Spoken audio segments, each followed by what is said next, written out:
Not one of us. It wasn't merely that Edmund Quasthoff had stopped smoking and almost stopped drinking that made him different, slightly goody-goody and therefore vaguely unlikable. It was something else. What? That was the subject of conversation at Lucien Gauss's apartment in the East 80s one evening at the drinks hour, 7. Julian Marcus, a lawyer, was there with his wife Frida, also Peter Tomlin, a journalist aged 28 and the youngest of the circle. The circle numbered 7 or 8, the ones who knew Edmund well, meaning for most of them about 8 years.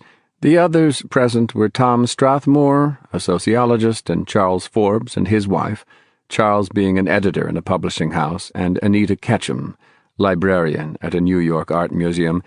They gathered more often at Lucien's apartment than at anyone else's because Lucien liked entertaining, and as a painter working on her own, her hours were flexible. Lucien was 33, unmarried and quite pretty, with fluffy reddish hair, a smooth pale skin, and a delicate, intelligent mouth. She liked expensive clothes, she went to a good beauty parlor, and she had style. The rest of the group called her, behind her back, a lady, shy even among themselves at using the word, Tom, the sociologist, had, because it was an old-fashioned or snob word, perhaps. Edmund Quasthoff, a tax accountant in a law firm, had been divorced a year ago because his wife had run off with another man and had therefore asked for a divorce. Edmund was 40, quite tall, with brown hair, a quiet manner, and was neither handsome nor unattractive, but lacking in that spark which can make even a rather ugly person attractive. Lucien and her group had said after the divorce, "No wonder Edmund is sort of a bore." On this evening at Lucien's, someone said out of the blue, "Edmund didn't used to be such a bore, did he?"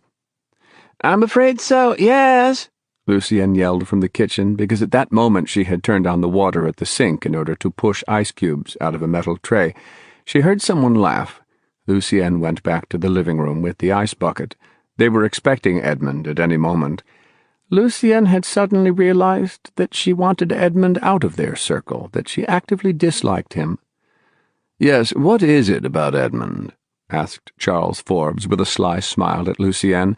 Charles was pudgy, his shirt front strained at the buttons. A patch of leg often showed between sock and trousers cuff when he sat, but he was well loved by the group because he was good-natured and bright and could drink like a fish and never show it. "Maybe we're all jealous because he stopped smoking," Charles said, putting out his cigarette and reaching for another. "I admit I'm jealous," said Peter Tomlin with a broad grin. "I know I should stop, and I damn well can't. Tried to twice in the last year." Peter's details about his efforts were not interesting. Edmund was due with his new wife, and the others were talking while they could. "Maybe it's his wife," Anita Ketchum whispered excitedly, knowing this would get a laugh and encourage further comments. It did. "Worse than the first by far," Charles avowed. "Yes, Lillian wasn't bad at all, I agree," said Lucien, still on her feet and handing Peter the VAT 69 bottle so he could top up his glass the way he liked it. "It's true Magda's no asset, that—" Lucien had been about to say something quite unkind about the scarred yet aloof expression which often showed on Magda's face. "Ah, marriage on the rebound," Tom Strathmore said musingly. "Certainly was, yes," said Frida Marcus. "Maybe we have to forgive that. You know, they say men suffer more than women if their spouses walk out on them. Their egos suffer, they say. Worse." "Mine would suffer with Magda, matter of fact," Tom said. Anita gave a laugh. "And what a name, Magda. Makes me think of a light bulb or something." The doorbell rang. "Must be Edmund." Lucien went to press the release button. She had asked Edmund and Magda to stay for dinner, but they were going to a play tonight. Only 3 were staying for dinner, the Marcuses and Peter Tomlin. "But he's changed his job, don't forget," Peter was saying as Lucien came back into the room. "You can't say he has to be clammed up. Secretive, I mean. It's not that." Like the others, Peter sought for a word, a phrase to describe the unlikability of Edmund Quasthoff. "He's stuffy," said Anita Ketchum with a curl of distaste at her lips. A few seconds of silence followed. The apartment doorbell was supposed to ring. "Do you suppose he's happy?" Charles asked in a whisper. This was enough to raise a clap of collective laughter. The thought of Edmund radiating happiness, even with a 2-month-old marriage, was risible. "But then he's probably never been happy," said Lucienne, just as the bell rang, and she turned to go to the door. "Not late, I hope, Lucienne, dear," said Edmund, coming in, bending to kiss Lucienne's cheek, and by inches, not touching it. "No, I've got the time, but you haven't. How are you, Magda?" Lucienne asked with deliberate enthusiasm, as if she really cared how Magda was. "Very well, thank you, and you?" Magda was in brown again, a light and dark brown cotton dress with a brown satin scarf at her neck. Both of them looked brown and dull, Lucienne thought, as she led them into the living room. Greetings sounded friendly and warm. "No, just tonic, please. Oh, well, a smidgen of gin," Edmund said to Charles, who was doing the honors. "Lemon slice, yes, thanks." Edmund, as usual, gave an impression of sitting on the edge of his armchair seat. Anita was dutifully making conversation with Magda on the sofa. "And how are you liking your new job, Edmund?" Lucienne asked. Edmund had been with the accounting department of the United Nations for several years, but his present job was better paid and far less cloistered, Lucienne gathered, with business lunches nearly every day. "Oh," Edmund began. "Different crowd, I'll say that." He tried to smile. Smiles from Edmund looked like efforts. "These boozy lunches," Edmund shook his head. "I think they even resent the fact I don't smoke. They want you to be like them, you know." "Who's them?" asked Charles Forbes. "Clients of the agency, and a lot of the time their accountants," Edmund replied. "They all prefer to talk business at the lunch table instead of face-to-face in my office. It's funny." Edmund rubbed a forefinger along the side of his arched nose. "I have to have 1 or 2 drinks with them. My usual restaurant knows how to make them weak. Otherwise our clients might think I'm the infernal revenue department itself, putting honesty before expediency or some such." Edmund's face again cracked in a smile that did not last long. Pity, Lucienne thought, and she almost said it. A strange word to think of, because pity she had not for Edmund. Lucienne exchanged a glance with Charles, then with Tom Strathmore, who was smirking. "They call me up at all hours of the night, too. California doesn't seem to realize the time dip—" "Take your phone off the hook at night," Charles's wife Ellen put in. "Oh, can't afford to," Edmund replied. "Sacred cows, these worried clients. Sometimes they ask me questions a pocket calculator could answer, but Babcock and Holt have to be polite, so I go on losing sleep. No thanks, Peter," he said as Peter tried to pour more drink for him. Edmund also pushed gently aside a nearly full ashtray, whose smell, perhaps, annoyed him. Lucienne would ordinarily have emptied the ashtray, but now she didn't. And Magda was glancing at her watch as Lucienne looked at her, though she chatted now with Charles on her left. 28 she was, enviably young to be sure, but what a drip. A bad skin, small wonder she hadn't been married before. She still kept her job, Edmund had said, something to do with computers. She knitted well. Her parents were Mormons, though Magda really wasn't, Lucienne wondered. A moment later, having declined even orange or tomato juice, Magda said gently to her husband, "Darling," and tapped her wristwatch face. Edmund put down his glass at once, and his old-fashioned brown shoes with wing-tips rose from the floor a little before he hauled himself up. Edmund looked tired already, though it was hardly 8. "Ah, yes, the theater. Thank you, Lucienne. It's been a pleasure as usual." "But such a short one," said Lucienne. When Edmund and Magda had left, there was a general "Phew," and a few chuckles, which sounded not so much indulgent as bitterly amused. "I really wouldn't like to be married to that," said Peter Tomlin, who was unmarried. "Frankly," he added.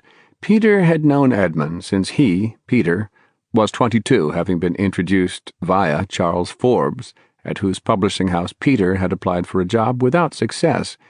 The older Charles had liked Peter, and had introduced him to a few of his friends, among them Lucienne and Edmund. Peter remembered his first good impression of Edmund Quasthoff.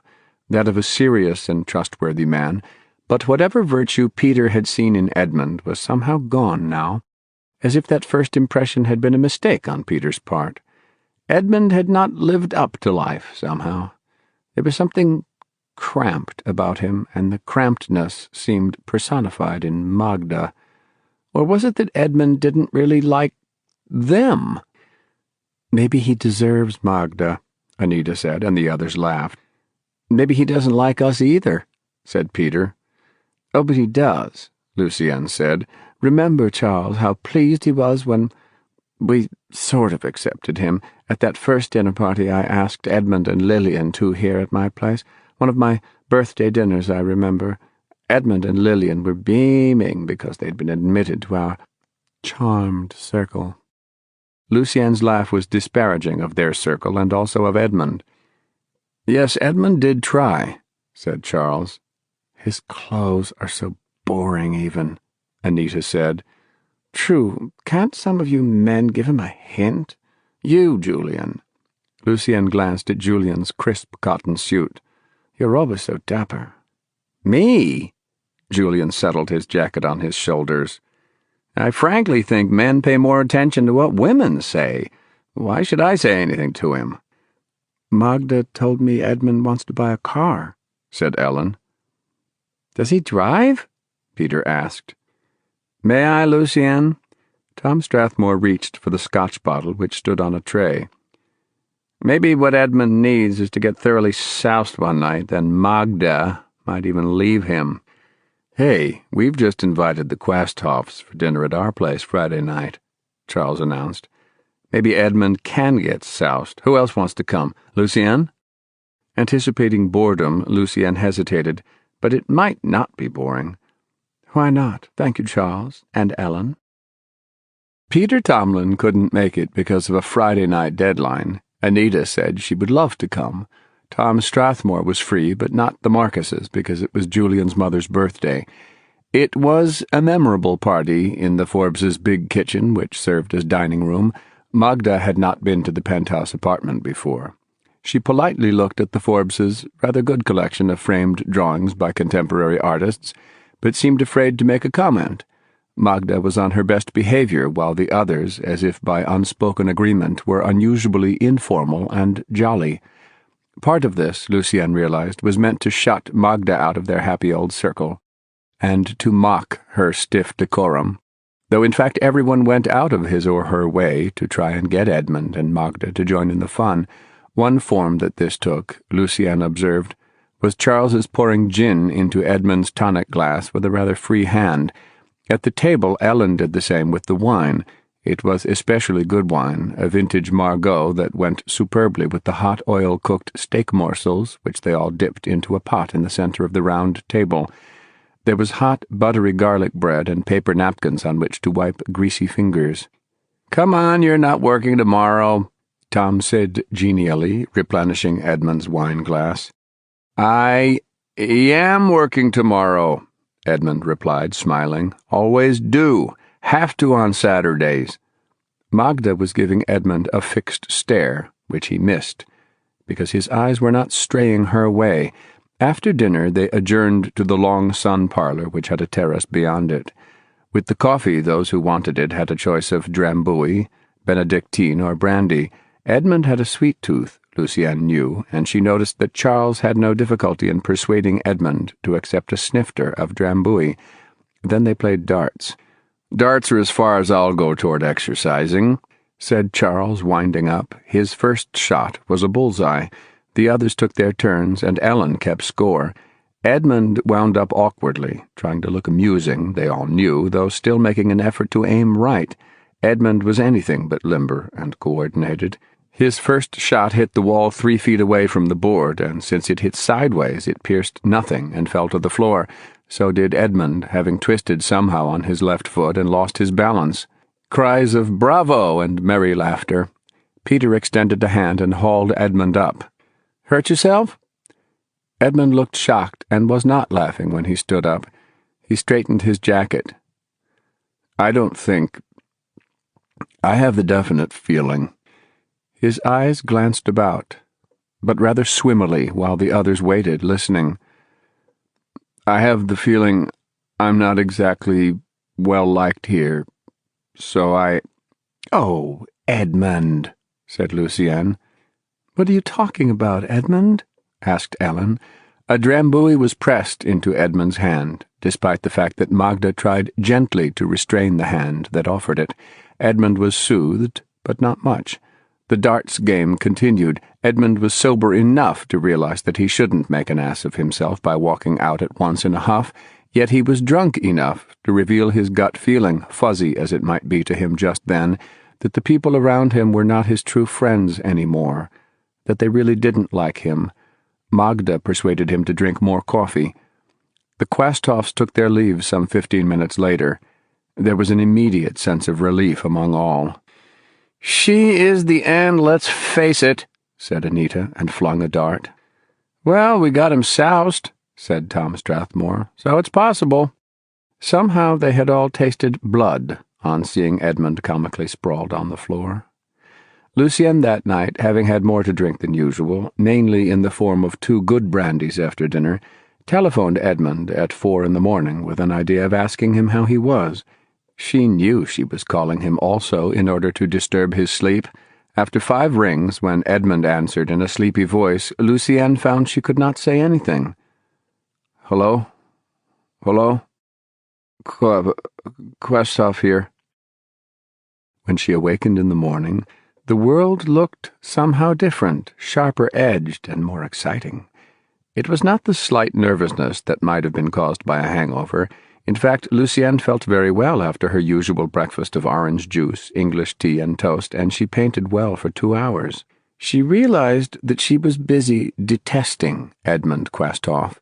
Ludicrous, but there it was. And how many of her friends were feeling the same way about Edmund today? The telephone rang just after noon, and it was Anita Ketchum. "I hope I'm not interrupting you in the middle of a master stroke." No, what's up?"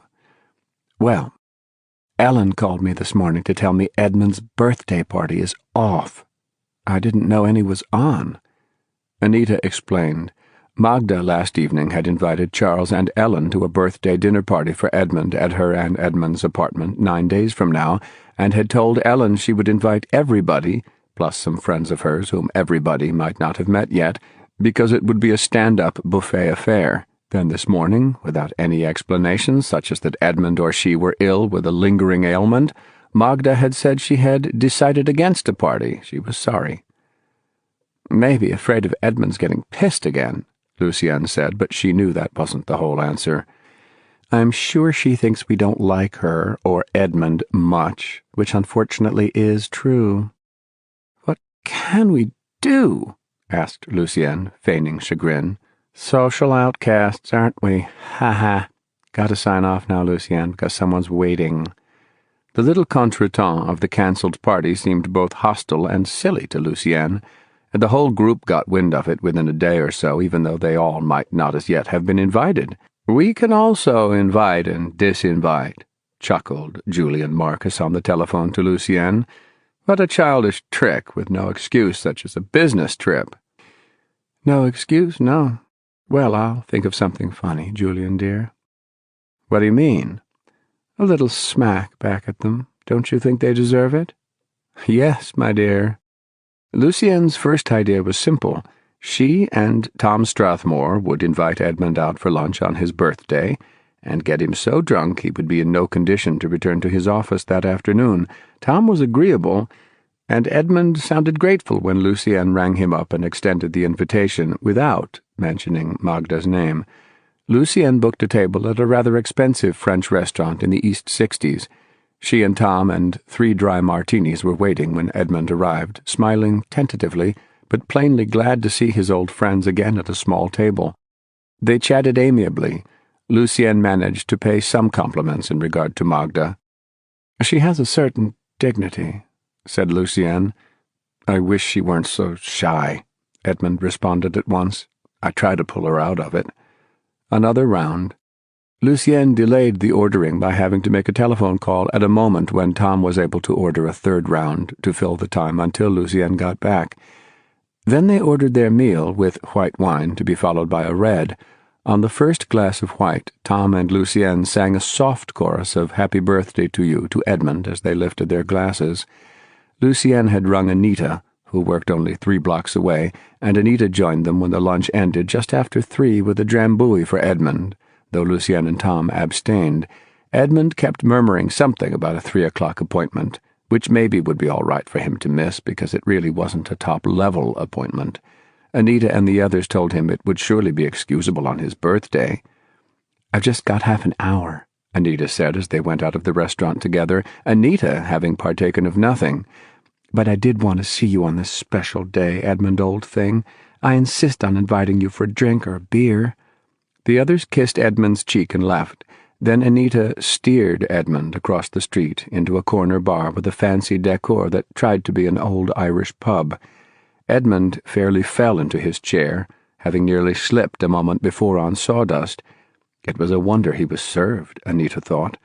But hers was a sober presence, and they were served. From this bar, Anita rang Peter Tomlin and explained the situation, which Peter found funny, and Peter agreed to come and take over for a few minutes. Peter arrived.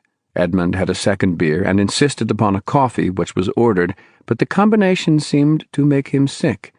Anita had left minutes before. Peter waited patiently, prattling nonsense to Edmund, wondering if Edmund was going to throw up or slip under the table. "Mike's got people coming at 6, Edmund mumbled. "Gotta be home a little before or else."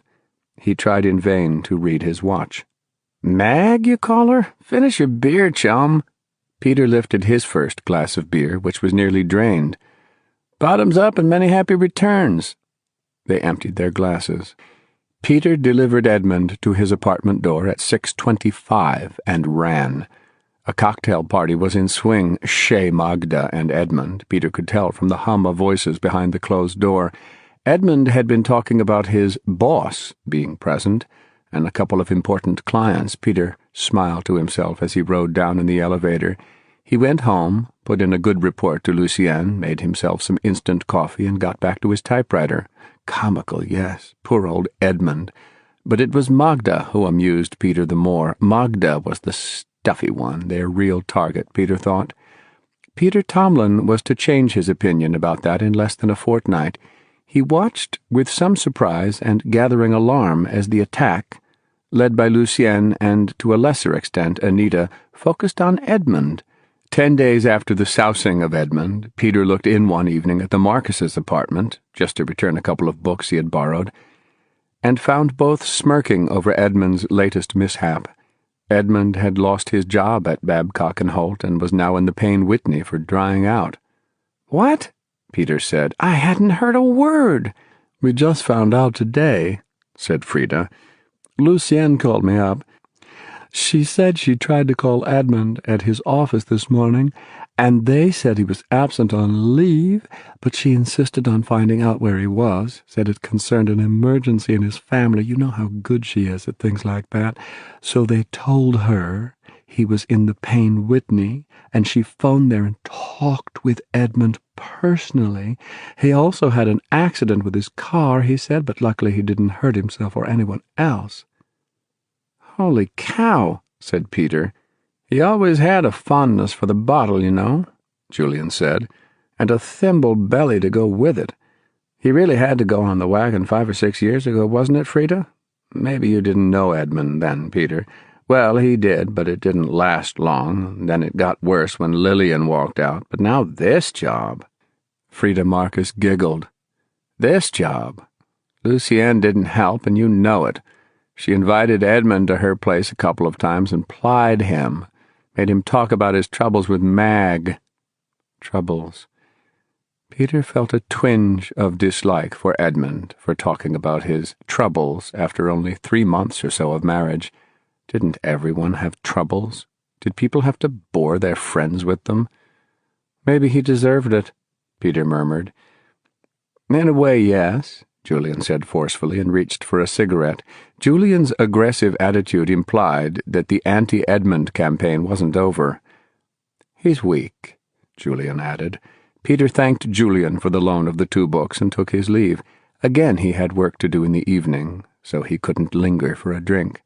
At home, Peter hesitated between calling Lucienne or Anita, decided on Lucienne, but she didn't answer, so he tried Anita. Anita was home, and Lucienne was there. Both spoke with Peter, and both sounded merry. Peter asked Lucienne about Edmund. "Oh, he'll be sprung in another week or so," he said, "but he won't be quite the same man, I think, when he comes out." "How do you mean that?" "Well, he's lost his job, and this story isn't going to make it easier for him to get another one. He's probably lost Magda, too, because Edmund told me she'd leave him if they didn't move out of New York." "So maybe they will move," said Peter. "He told you he'd definitely lost his job?" "Oh, yes. They call it a leave of absence at his office, but Edmund admitted they're not taking him back." Lucienne gave a short, shrill laugh. "Just as well they do move out of New York. Magda hates us, you know. And frankly, Edmund never was one of us, so in a way it's understandable." Was it understandable? Peter wondered as he got down to his own work. There was something vicious about the whole thing, and he'd been vicious plying Edmund with beers that day. The curious thing was that Peter felt no compassion for Edmund. One might have thought that the group would leave Edmund alone, at least, even make some effort to cheer him up, without drinks, when he got out of the Payne Whitney, but it was just the opposite, Peter observed. Anita Ketchum invited Edmund for a quiet dinner at her apartment and asked Peter to come too. She did not ply him with drink, though Edmund had at least 3 on his own. Edmund was morose, and Anita did not make his mood any better by talking against Magda. She fairly said that Edmund could and should do better than Magda, and that he ought to try as soon as possible. Peter had to concur here. "She doesn't seem to make you very happy, Ed," Peter remarked in a man-to-man way. "And now I hear she wants you to move out of New York." "That's true," Edmund said, "and I don't know where else I'd get a decent job." They talked until late, getting nowhere, really. Peter left before Edmund did. Peter found that the memory of Edmund depressed him. A tall, hunched figure in limp clothes looking at the floor as he strolled around Anita's living room with a glass in his hand. Lucienne was home in bed reading when the telephone rang at 1 in the morning. It was Edmund, and he said he was going to get a divorce from Mag. "She just walked out. Just now," Edmund said in a happy but a bit drunk-sounding voice. "Said she was going to stay in a hotel tonight. I don't even know where." Lucienne realized that he wanted a word of praise from her, or a congratulation. "Well, dear Edmund, it may be for the best. I hope it can all be settled smoothly. After all, you haven't been married long." "No, I think she's doing the right thing," said Edmund heavily. Lucienne assured him that she thought so, too. Now Edmund was going to look for another job. He didn't think Mag would make any difficulties, financial or otherwise, about the divorce. "She's a young woman who likes her privacy quite a bit. She's surprisingly independent, you know," Edmund hiccuped. Lucienne smiled, thinking any woman would want independence from Edmund. "We'll all be wishing you luck, Edmund, and let us know if you think we can pull strings anywhere." Charles Forbes and Julian Marcus went to Edmund's apartment one evening to discuss business, Charles later said to Lucienne, as Charles had an idea of Edmund's becoming a freelance accountant, and in fact Charles' publishing house needed such a man now. They drank hardly anything, according to Charles, but they did stay up quite late. Edmund had been down in the dumps, and around midnight had lowered the Scotch bottle by several inches. That was on a Thursday night, and by Tuesday morning Edmund was dead. The cleaning woman had come in with her key and found him asleep in bed, she thought, at 9 in the morning. She hadn't realized until nearly noon, and then she had called the police. The police hadn't been able to find Magda, and notifying anybody had been much delayed, so it was Wednesday evening before any of the group knew. Peter Tomlin saw an item in his own newspaper and telephoned Lucienne. "A mixture of sleeping pills and alcohol, but they don't suspect suicide," Peter said. Neither did Lucienne suspect suicide. "What an end," she said with a sigh. "Now what?" She was not at all shocked, but vaguely thinking about the others in their circle hearing the news, or reading it now. "Well, funeral service tomorrow in a Long Island, funeral home, it says." Peter and Lucienne agreed they should go.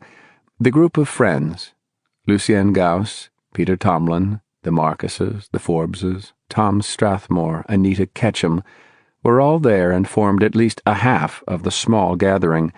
Maybe a few of Edmund's relatives had come, but the group wasn't sure. Edmund's family lived in the Chicago area, and no one had ever met any of them. Magda was there, dressed in gray with a thin black veil.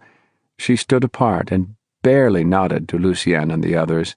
It was a non-denominational service to which Lucien paid no attention, and she doubted if her friends did, except to recognize the words as empty rote and close their ears to it. Afterwards, Lucien and Charles said they didn't wish to follow the casket to the grave, and neither did the others. Anita's mouth looked stony, though it was fixed in a pensive, very faint smile. Taxis waited, and they straggled towards them. Tom Strathmore walked with his head down. Charles Forbes looked up at the late summer sky. Charles walked between his wife, Ellen, and Lucien, and suddenly he said to Lucien, "You know, I rang Edmund up a couple of times in the night just to annoy him. I have to confess that. Ellen knows." "Did you?" said Lucien calmly. Tom, just behind them, had heard this. "I did worse," he said with a twitch of a smile.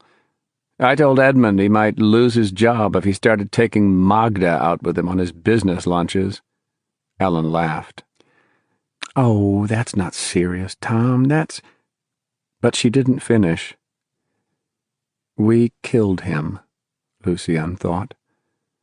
Everybody was thinking that, and no one had the guts to say it. Any one of them might have said, "We killed him, you know," but no one did. "We'll miss him," Lucien said finally, as if she meant it. "Yes," someone replied with equal gravity. They climbed into 3 taxis, promising to see each other soon.